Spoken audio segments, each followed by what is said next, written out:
Hello ನಮಸ್ಕಾರ. Morning breakfast ಏನು ಮಾಡೋದು ಅಂತ ಗೊತ್ತಾಗ್ತಾ ಇಲ್ಲ. ದೋಸೆ ಹಿಟ್ಟಿತ್ತು ಅಂದ್ಕೊಂಡು ಅದಕ್ಕೆ ಆಲೂಗಡ್ಡೆ ಪಲ್ಯ, ಚಟ್ನಿ ಪೌಡ್ರ್ ಜೊತೆಗೆ ಕಾಫಿ ಸ್ಟಾರ್ಟ್ ಮಾಡಿದೆ. ಮೊದಲಿಗೆ ಒಂದು ಬಾಣಲಿಗೆ ಆಯಿಲ್ ಹಾಕಿ ಸಾಸಿವೆ, ಜೀರಿಗೆ, ಕರ್ಬೇವಿನ ಸೊಪ್ಪು, ಮೆಣಸಿನ್ಕಾಯಿ, ಈರುಳ್ಳಿ ಹಾಕಿ ಬಾಣಲಿಯಲ್ಲಿ ಚೆನ್ನಾಗಿ ಫ್ರೈ ಮಾಡಿಟ್ಕೊಂಡೆ. ಇದ್ರ ಜೊತೆಗೆ ಕೊತ್ತಂಬರಿ ಸೊಪ್ಪು ಹಾಕಿ ಉದುರಿಸಿದ್ದೆ. ಆಲೂಗಡ್ಡೆ ಸ್ಮ್ಯಾಶ್ ಮಾಡಿ ಇಟ್ಕೊಂಡಿದ್ದೆ.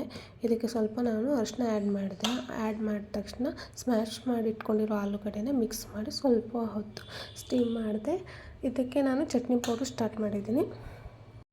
ನಾನು ಮೊದಲಿಗೆ ಶೇಂಗಾನ ಫ್ರೈ ಮಾಡಿಕೊಂಡು ಸಿಪ್ಪೆ ಎಲ್ಲ ತೆಗೆದು ಜಾರಲ್ಲಿ ಬೆಳ್ಳುಳ್ಳಿ, ಉಪ್ಪು, ಜೀರಿಗೆ, ಬ್ಯಾಡಗಿ ಮೆಣಸಿನ್ಕಾಯಿ, ಕರಿಬೇವಿನ ಸೊಪ್ಪು, ಶೇಂಗಾ ಹಾಕಿ ರುಬ್ಕೊಂಡೆ. ನಾನು ತವ ಮೇಲೆ ಸ್ವಲ್ಪ ಕಾದ ನಂತರ ಸ್ವಲ್ಪ ದೋಸೆ ಹಾಕಿದೆ. ಬಿಸಿ ಬಿಸಿ ಬಿಸಿ ದೋಸೆ ಹಾಕಿ ಅದಕ್ಕೆ ಸ್ವಲ್ಪ ಆಯಿಲ್ ಡ್ರಾಪ್ಸ್ ಹಾಕಿ ಅದಕ್ಕೆ ಲಿಡ್ ಕ್ಲೋಸ್ ಮಾಡಿದೆ. ಅದ್ರ ಜೊತೆಗೆ ಬಿಸಿ ಬಿಸಿ ಅದ್ರ ಜೊತೆಗೆ ಕಾಫಿ ಸ್ಟಾರ್ಟ್ ಮಾಡಿದೆ. ಹೇಗೆ ಮಾಡೋಣ ನೋಡೋಣ. ನಾನು ಯೂಸ್ ಮಾಡ್ತೀನಿ. ಒಂದು ಲೋಟದಲ್ಲೇ ಸಕ್ಕರೆ ಹಾಕ್ಕೊಂಡು ಬ್ರೂ ಕಾಫಿ ಪೌಡ್ರ್ ಹಾಕ್ಕೊಂಡು ಹಾಲು ಬಿಸಿಗಿಟ್ಟಿದ್ದೆ. ಹಾಲು ಕಾದ ನಂತರ ಅದಕ್ಕೆ